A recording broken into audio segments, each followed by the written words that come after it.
ফুরফুরা শরীফের যিনি আহলে সুন্নাত ওয়াল জামাতের লক্ষ কোটি যুবকের আইকন জনাব মাওলানা মোহাম্মদ পীরজাদা আব্বাস সিদ্দিকী আল কুরাইশি হুজুর কেবলা বিভিন্ন জায়গায় দ্বীনি ইসলামের খেদমতে যান, ওয়াজ নসিহত করেন, দ্বীনি আলোচনা করেন, কোরআন হাদিসের সুন্দর আলোচনা মানুষের সামনে উপস্থাপন করেন। আলহামদুলিল্লাহ, আমরা কম বেশি এই আলোচনা শুনি। এই আলোচনার সাথে সাথে উনি একটু আমাদের একটা জিনিস মেসেজ দেন, যেটা হচ্ছে রাজনীতি। এই রাজনীতি ইতিপূর্বে আপনি 10 বছর বলেন, 20 বছর বলেন, 30 বছর বলেন, আনুমানিক আমি আপনাকে বলতে পারি 40 বছর, হাইস্ট 50 বছর পূর্বে যদি আপনি যান, ওই সমস্ত মানুষগুলোর কাছ থেকে যদি আমরা বলি যে রাজনীতি শরিয়াতে করাটা জায়েজ নয়, রাজনীতি শরিয়াতে করাটা ফরজ, যদি ওই সমস্ত মানুষগুলোকে আমরা যদি গিয়ে বলি, তাহলে তারা সাথে সাথে আমাদেরকে একটা ধমক দেয়, সাথে সাথে তারা আমাদেরকে একটা অন্য রিয়াকশন দেয়। কেন রিয়াকশনটা দেয়? তাদের মাথায়, তাদের জিহেনে, তাদের ব্রেনটে ঢুকিয়ে দেওয়া হয়েছে যে রাজনীতির জায়গায় ইসলাম, ইসলামের জায়গায়, অর্থাৎ ইসলামের ভেতরে কোনো রাজনীতি নাই। এটা তাদের মাথার ভিতরে ঢুকিয়ে দেওয়া হয়েছে যে ইসলাম একটা আলাদা পার্ট, রাজনীতি একটা আলাদা পার্ট। এটা তাদেরকে বুঝিয়ে দেয়া হয়েছে, কি জলসার মাধ্যমে হোক, কি প্রচারের মাধ্যমে হোক, ইত্যাদি ইত্যাদি। তো আমি তাদেরকে একটা মেসেজ দিতে চাই, যদি ইসলাম একটা আলাদা পার্ট হয়, রাজনীতি যদি একটা আলাদা পার্ট হয়, তাহলে আল্লাহ নবী সাল্লাল্লাহু আলাইহি ওয়াসাল্লাম থেকে শুরু করে আবু বকর সিদ্দিক, ওমর ইবনুল খাত্তাব রাদিয়াল্লাহু তাআলা, উসমান ইবনে আফফান রাদিয়াল্লাহু তাআলা, আলী বিন আবি তালিব রাদিয়াল্লাহু তাআলা, এনারা ছিলেন রাষ্ট্রপ্রধান, রাষ্ট্রনায়ক।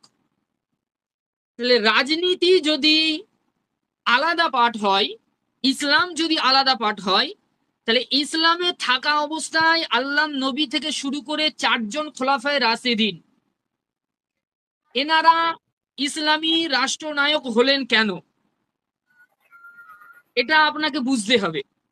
তাহলে এখান থেকে একটা মেসেজ ছোট করে আমি আপনাকে দিয়ে দিলাম যে রাজনীতি আলাদা পার্ট, ইসলাম আলাদা পার্ট না। এটা আপনাকে ভুল একটা মেসেজ দিয়ে রেখেছে, যার জন্য আপনি এখন সমাজে বলছেন যে রাজনীতি বলতে, ইসলামে রাজনীতি বলতে কিছু নেই। না, এটা ভুল ধারণা। আপনি যদি কোরআনুল কারীম গবেষণা করেন, কোরআনুল কারীম যদি আপনি দেখেন, ওইখানে রাজনীতির কথা 300 প্লাস, 300 প্লাস আল্লাহ পাক আলোচনা করেছেন। তাহলে নামাজের কথা পবিত্র কালামুল্লাহ শরীফে 72 জায়গায় আল্লাহ আলোচনা করেছেন, নামাজ আমাদের উপরে ফরজ। রোজা আল্লাহ পাক পবিত্র কালামুল্লাহ শরীফে আলোচনা করেছেন, রোজা আমাদের উপরে ফরজ। তাহলে নামাজ রোজার অধিক যেই জিনিসটা আল্লাহ পাক আলোচনা করেছেন, সেটা হচ্ছে রাজনীতির কথা। তাহলে রাজনীতি যদি ইসলামের ভিতরে নাই থাকে, তাহলে আল্লাহ পাক কোরআনে রাজনীতিক আলোচনা কেন করলেন? প্রশ্ন আপনার কাছে আমি ছুড়ে দিলাম। আপনাকে তো ভুল মেসেজ দেওয়া হয়েছে যে রাজনীতি এবং ইসলাম এই দুটো হচ্ছে আলাদা। না, একটা এখান থেকে আপনি পুরোপুরি ক্লিয়ার করে নেন, ক্লিয়ার হয়ে যান যে ইসলামের ভিতরেই রাজনীতি আছে। হ্যাঁ, সেই রাজনীতিটা কি? কোরআন, হাদিস, এজমা, কেয়াস মোতাবিক তোমাকে রাষ্ট্র পরিচালনা করতে হবে। কোরআন, হাদিস, এজমা, কেয়াস মোতাবিক তোমাকে জনগণের, নাগরিকের নাগরিকত্ব এবং তাদের অধিকার বুঝিয়ে দিতে হবে। এটাই হচ্ছে ইসলামিক রাজনীতি। এটাই হচ্ছে আমাদের আল্লাহ নবী করেছেন, সাহাবা একেরাম করেছেন, উম্মতে মুহাম্মাদি তাদের জন্য এক পর্যায়ে উলামা একেরামরা তানারা ফতোয়া দিয়েছেন যে মুসলমান সমাজের জন্য রাজনীতি করাটা ফরজ। সেই রাজনীতিটা হবে কি? কোরআন, হাদিস, এজমা, কেয়াস মোতাবিক। এই এতটুকু শুধু রাজনীতির ব্যাপারটা আমি আপনাকে বুঝিয়ে দিলাম। এবার এই রাজনীতির কথা ফুরফুরা জমিনের লক্ষ কোটি যুবকের আইকন পীরজাদা আব্বাস সিদ্দিকী আল কুরাইশি ভাইজান তিনি যেখানেই ওয়াজ নসিহত করতে যান, আপনারা কম বেশি যারা শুনেছেন, যারা ভাইজানকে ফলো করেছেন দেখেন, তিনি প্রতিটা জলসার স্টেজে একটা কথা বলে আসতেন যে ইসলাম শুধু দাড়ি টুপি জুব্বা এটা ইসলাম নয়, একটা মানুষের পূর্ণাঙ্গ জীবন ব্যবস্থাটাই হচ্ছে ইসলাম। আমি যদি আপনার কাছে একটা প্রশ্ন ছুড়ে দিই যে পূর্ণাঙ্গ জীবন ব্যবস্থা বলতে গেলে কি, একটা মানুষের পূর্ণাঙ্গ জীবন ব্যবস্থার ভিতরে কি রাজনীতিটা আসছে না? যদি একটা মানুষের পূর্ণাঙ্গ জীবন ব্যবস্থা যদি আছে তাহলে ওখানে তো রাজনীতি ঢুকে যাচ্ছে। হ্যাঁ হ্যাঁ তাহলে দেখা যাচ্ছে একটা মানুষের পূর্ণাঙ্গ জীবন ব্যবস্থার ভিতরে রাজনীতি আসছে। কিন্তু আব্বাস ভাইজান তিনি 2018 থেকে একটা কথাই বলে আসছেন যে রাজনীতি আর ইসলাম দুটো আলাদা পার্ট নয়, দুটো একই। হ্যাঁ, পরিচালনাটা করতে হবে কোরআন হাদিস ইজমা কিয়াস মোতাবিক। তাহলে দেখা যাচ্ছে এই সবের মূল জিস্ট হচ্ছে রাজনীতি করাটা উম্মতে মুহাম্মাদির জন্য ফরজ। এবার আসেন, পীরজাদা আব্বাস ভাইজান তিনি সর্বদা ওয়াজ মাহফিলের স্টেজে দ্বীন ইসলামের প্রচার করতেন, সাথে সাথে তিনি রাজনীতির কথা কিছু বলতেন। রাজনীতির কথা তিনি এই কারণেই বলতেন যাতে জাতির কাছে একটা মেসেজ যায় যে এই রাজনীতিটা করা উম্মতে মুহাম্মাদির জন্য জরুরি। কারণ বর্তমানে আমরা 2025, আমরা এখন আমাদের 2025 সাল চলছে, আমরা এই 2025 অতিক্রম করছি। আপনার কাছে আমার একটা অন্তরের থেকে একটা আরজু, আপনি সোশ্যাল মিডিয়া বলেন কি ইউটিউব বলেন কি ফেসবুক বলেন কি টিকটক বলেন কি আরো ইত্যাদি ইত্যাদি মেসেঞ্জার যা কিছু আছে, আপনি যখনই খুলছেন সেখানে আপনি যখনই সোশ্যাল মিডিয়ায় ঢুকছেন কোথাও না কোথাও মুসলিম সংখ্যালঘু মুসলমানদের উপরে নিত্য ভাবে, মানে যেখানে মুসলমান সম্প্রদায়ের কোনো দোষ নাই, হ্যাঁ যেখানে সে দোষী নয়, কি ট্রেনে বলেন কি বাসে বলেন কি স্টেশনে বলেন কি কোথায় বলেন, প্রত্যেকটা জায়গায় মুসলিম সমাজের উপরে একটা অত্যাচার নেমে আসছে, একটা জুলুম হচ্ছে। জি জি যেই জুলুমে যেই অত্যাচারে মুসলমান জর্জরিত হয়ে যাচ্ছে। এই মুসলিম সমাজকে ঐক্যবদ্ধ করার জন্য, এই মুসলিম সমাজকে একটা প্ল্যাটফর্মে নিয়ে আসার জন্য, মুসলমান সম্প্রদায়ের মানুষকে ঐক্যবদ্ধ করে একটা ইউনিটি পাওয়ার তৈরি করার জন্য যেই কথাটা পীরজাদা আব্বাস সিদ্দিকী ভাইজান তিনি 2018 থেকে প্রতিটা জলসার মাহফিলে তিনি বলছেন।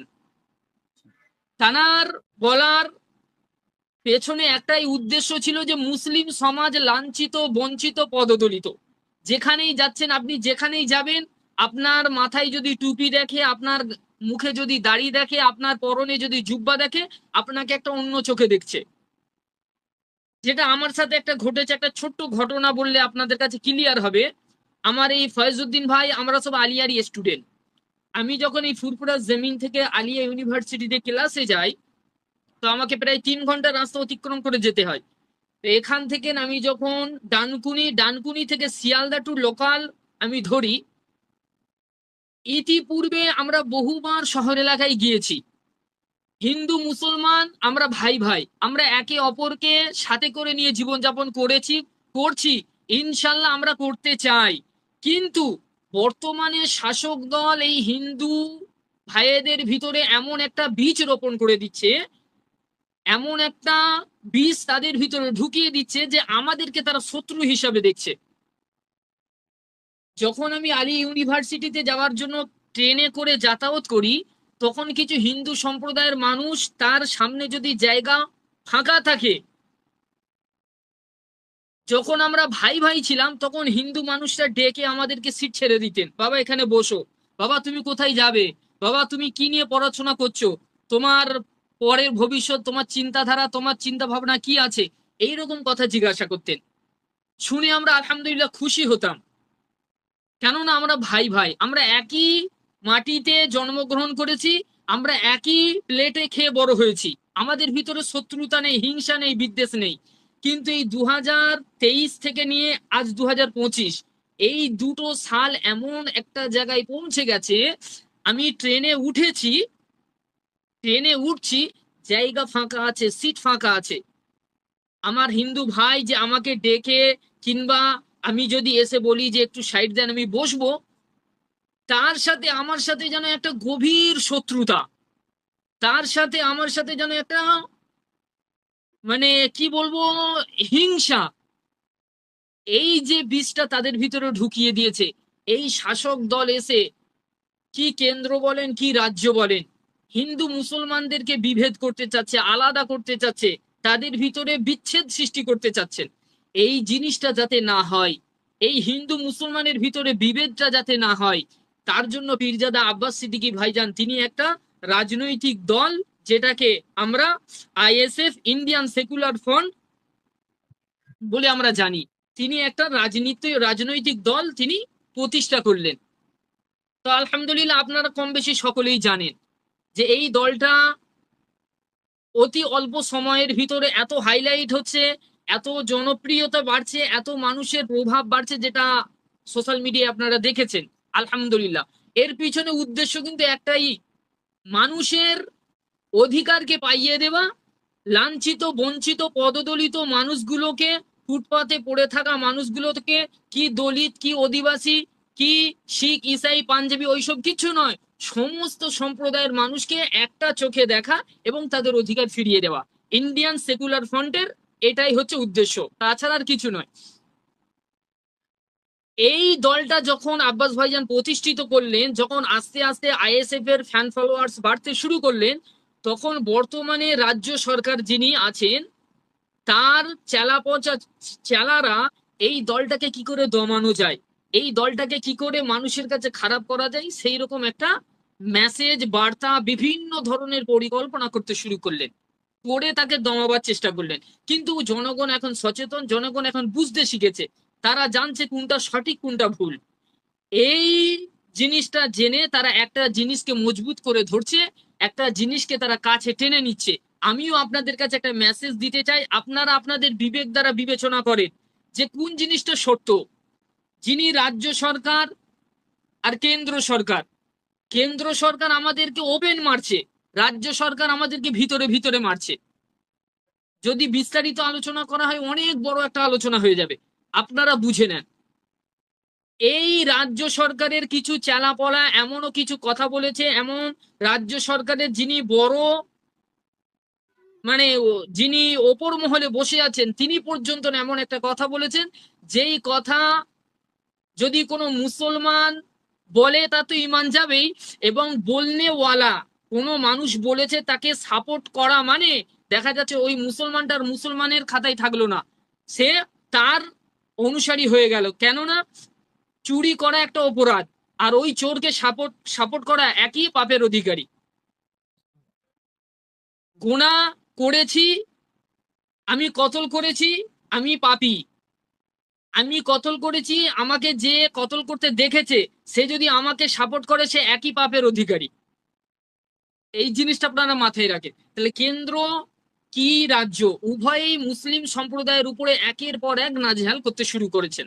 তো আব্বাস সিদ্দিকী ভাইজান তিনি কোনো একটা ওয়াজের স্টেজে গিয়ে দ্বীন ইসলাম প্রচার করতে করতে একজন মানুষকে তার ওঠা বসা চাল চলন বিভিন্ন দিকটা লক্ষ্য করে আব্বাস সিদ্দিকী ভাইজান তিনি ওপেন স্টেজ থেকে একজন মানুষকে বলেছেন যে যার কথা আপনি বলছেন আমি তাকে জাহান্নামের কুকুর বলে মনে করি।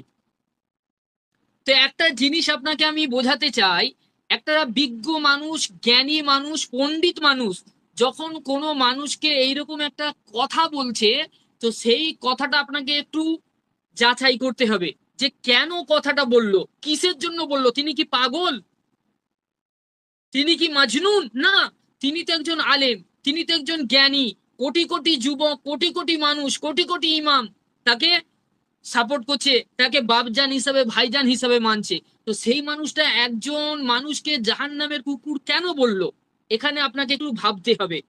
নিশ্চয়ই তার ভিতরে কিছু এমন কার্যকলাপ আছে, কিছু এমন জিনিস বিদ্যমান আছে, যেই কার্যকলাপ যেই জিনিসটা দেখা যাচ্ছে কুকুরের ভিতরে থাকা আবশ্যক।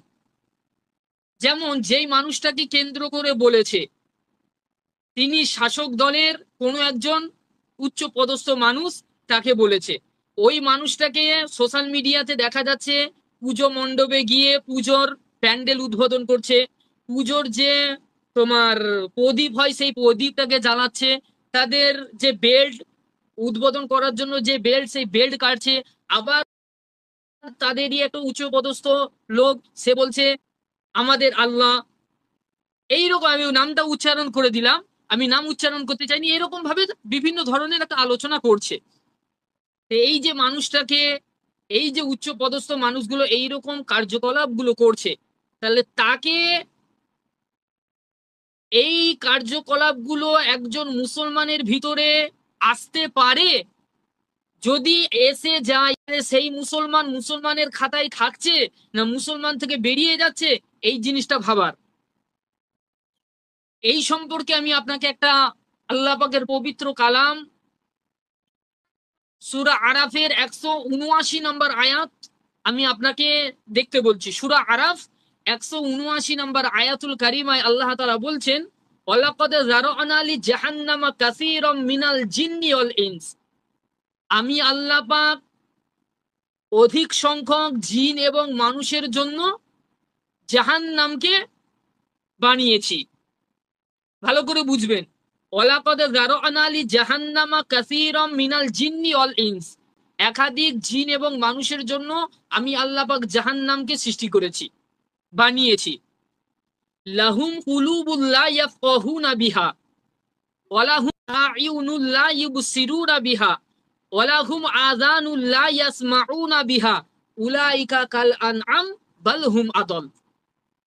সূরা আনাফ 179 নম্বর আয়াতে আল্লাহ তাআলা বলছেন যে আমি আল্লাহ পাক অধিক সংখ্যক মানুষ এবং জিন সম্প্রদায়ের জন্য জাহান্নামকে বানিয়েছি। লাহুম কুলুবুল লা ইয়াফকাহুনা বিহা, আমি আল্লাহ যাদের অন্তর দিয়েছি, দিল দিয়েছি, কলব দিয়েছি, এই অন্তর থেকে, দিল থেকে, কলব থেকে দেওয়ার কারণ, আমি আল্লাহ পাক দিয়েছি বোঝার জন্য।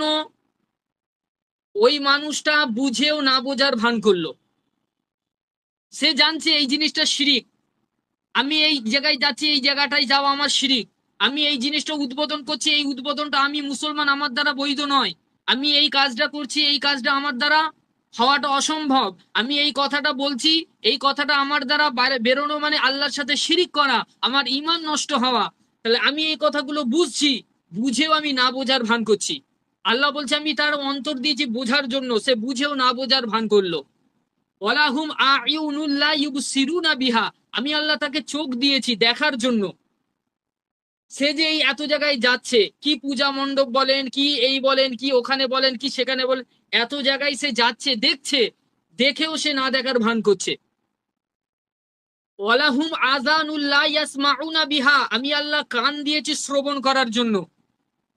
বিভিন্ন যোগ্য উলামা একেরামদের কাছ থেকে সে শুনেছে যে এই সমস্ত জিনিসগুলো করা শিরিক, এটা একজন মুসলমানের জন্য করা চলবে না, এটা একজন মুসলমান করতে পারে না, সে শুনেছে, শুনেও সে না শোনার ভান করছে।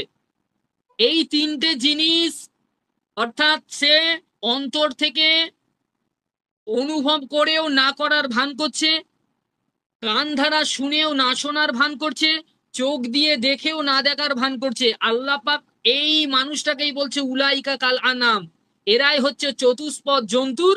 এইখানে চতুষ্পদ জন্তুর বলে যদি আল্লাহ এখানে ক্ষান্ত হয়ে যেতেন, দাঁড়িয়ে যেতেন, তাহলে আমরা হয়তো মাফ পেয়ে যেতাম, ছাড় পেয়ে যেতাম। আল্লাহ পাক বলছেন বালহুম আদল, তার চাইতেও নিকৃষ্ট।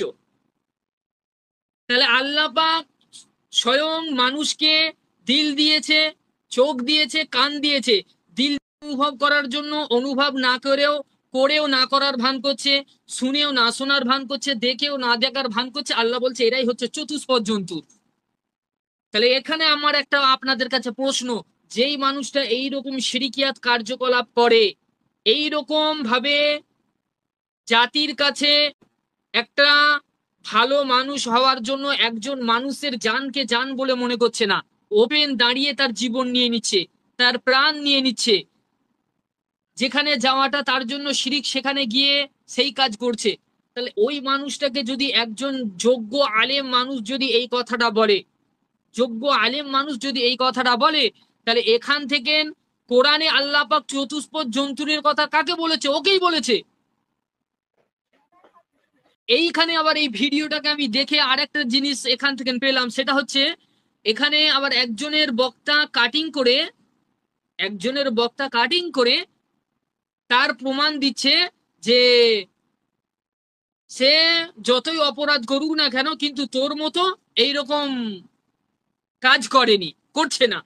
একজন বক্তার মানে ভিডিওটা কাটিং করে এইরকম একটা জবাব দিচ্ছে। না, এটাও আপনি করতে পারবেন না, কারণ আল্লাহ নবী হাদিস পাকের ভিতরে বলেছেন, কাফা বিল মারই কাযিবান আন ইউহাদ্দিসা বিকুল্লি মা সামিআ। একজন মানুষ মিথ্যাবাদী হওয়ার জন্য অতটুকুই যথেষ্ট, যেই মানুষটা যেই জিনিসটা শুনেছে সাথে সাথে বর্ণনা করেছে, অর্থাৎ জাস্টিফাই করেনি, যাচাই করেনি আদেও ওই মানুষটা কি উদ্দেশ্যে বলেছে, কাকে লক্ষ্য করে বলেছে, কোন মানুষটাকে ঠিক করে বলেছে, কি টপিকটার উপরে আলোচনা করতে বলেছে, এই জিনিসগুলো তুমি যাচাই করুনি, এই জিনিসগুলো তুমি জাস্টিফাই করুনি, অথচ ওই বক্তব্য ওই সামান্য কিছু 10-12 সেকেন্ড 15 সেকেন্ড ভিডিওটাকে তুমি এডিট করে নিয়ে এসে তুমি এইখানে একজন আলেমকে বসিয়ে তুমি তাকে একটা ভুল মেসেজ দিচ্ছ, একটা খারাপ মেসেজ দিয়ে জনগণকে জানানোর চেষ্টা করাচ্ছ যে ও অপরাধ করলেও কিন্তু তোর মতো এরকম করেনি। না, এইটাও আপনি করতে পারবেন না। তা আপনাদের কাছে আমার একটা মেসেজ, আপনাদের কাছে আমার একটা মানে অন্তর থেকে একটা উপদেশ, আপনারা জ্ঞানী গুণী মানুষ, বিচক্ষণ মানুষ, যোগ্য মানুষ, আপনারা বিবেক দ্বারা বিবেচনা করবেন। আল্লাহ পাক যথেষ্ট মানুষকে বোঝার জ্ঞান দিয়েছেন, বুদ্ধি বিবেক দিয়েছেন, যে বর্তমানে শাসক দল আমাদের জন্য কতটা উপকারী হয়ে পড়েছে, বর্তমানে শাসক দল আমাদের জন্য কতটা উপকারী, এটা আপনারা একটু আপনাদের জিহেনে ইলম দ্বারা, জ্ঞান দ্বারা বিবেচনা করবেন। আর একটা কথা আমি আপনাদেরকে বলে যাই, বর্তমানে মুসলিম সমাজ লাঞ্ছিত, বঞ্চিত, পদদলিত বহু জায়গায়, আপনি যেখানেই দেখবেন সেখানেই মুসলমান লাঞ্ছিত। তাই এই মুসলমান এমন একটা সময় আসবে আপনি নিজের ধর্ম নিয়ে, নিজের দিন নিয়ে সমাজে বাইরে বেরোতে পারবেন না। তাই এখনো সময় আছে, আপনারা বুঝতে শেখেন। যেই মানুষটা এই মুসলিম জাতিকে একটা প্ল্যাটফর্মে নিয়ে যেতে চাচ্ছে, একটা ছায়াতলে নিয়ে আসতে চাচ্ছে, আপনি তার সমালোচনা না করে তাকে সাপোর্ট করার চেষ্টা করেন, তাকে উৎসাহিত দেওয়ার চেষ্টা করেন। এক পর্যায়ে মুসলিম সমাজ যখন একটা ছায়াতলে, একটা প্ল্যাটফর্মে আসবে, তখনই এই মুসলিম জাত নিজেদের ধর্ম নিয়ে, নিজেদের দিন নিয়ে তুলে জীবনযাপন করতে পারবে। এখনো যদি মুসলিম সমাজ না বুঝতে শেখে, তাহলে এটা 2025 2027 এমন একটা সময় চলে আসবে যখন আপনার মা বোন গুলোকে বাড়ি থেকে টেনে নিয়ে গিয়ে রাস্তায় বিয়জ্জতি করবে, ইজ্জতহানি করবে, আপনার কিচ্ছু করার, যেহেতু আপনার কাছে ক্ষমতা নেই, আপনার কাছে পাওয়ার নেই, আপনি ওই ইজ্জতহানি, ওই ওই ওই রকম ডকুমেন্ট গুলো নিয়ে আপনি পুলিশ প্রশাসনের কাছে যাবেন, বিচার পাবেন না। আপনার দাড়ি দেখে, টুপি দেখে আপনাকে কিছু মান্যতাই দেবে না, যেটা 2025 আমরা দেখতে পাচ্ছি। তাই আপনার কাছে আমার একটা মেসেজ, আপনি একটু বুঝতে শেখেন। মুসলিম সমাজকে আমার একটা উপদেশ, একটু বুঝতে শেখেন। কারণ বর্তমান সময়ে মুসলিম সমাজ বহু জায়গায় লাঞ্ছিত, বঞ্চিত হচ্ছে। এর থেকে যাতে আমরা বাঁচতে পারি, এই লাঞ্ছিত, বঞ্চিত থেকে যাতে আমরা সরে আসতে পারি, আমাদের ধর্ম নিয়ে, আমাদের দিন নিয়ে যাতে জাতির কাছে আমরা মাথা তুলে জীবনযাপন করতে পারি, তার জন্য আমাদেরকে এগিয়ে আসতে হবে। আমাদেরকে একটা ইউনিটি পাওয়ার তৈরি করতে হবে। আমাদের ইউনিটি পাওয়ারের গোড়া যেখানে, সেইখানে গিয়ে আমাদেরকে হাত মিলাতে হবে। ইনশাআল্লাহ, আল্লাহু আজিজ, আমরা কামিয়াবি হব ইনশাআল্লাহ। ইনশাআল্লাহ। অনেক সুন্দর একটা আমাদেরকে শোনালেন ভাইজান, এটা তো আমি কখনো এটা শুনিনি। যাক, আলহামদুলিল্লাহ, আমি খুব সংক্ষিপ্তর ভিতরে বোঝানোর চেষ্টা করেছি।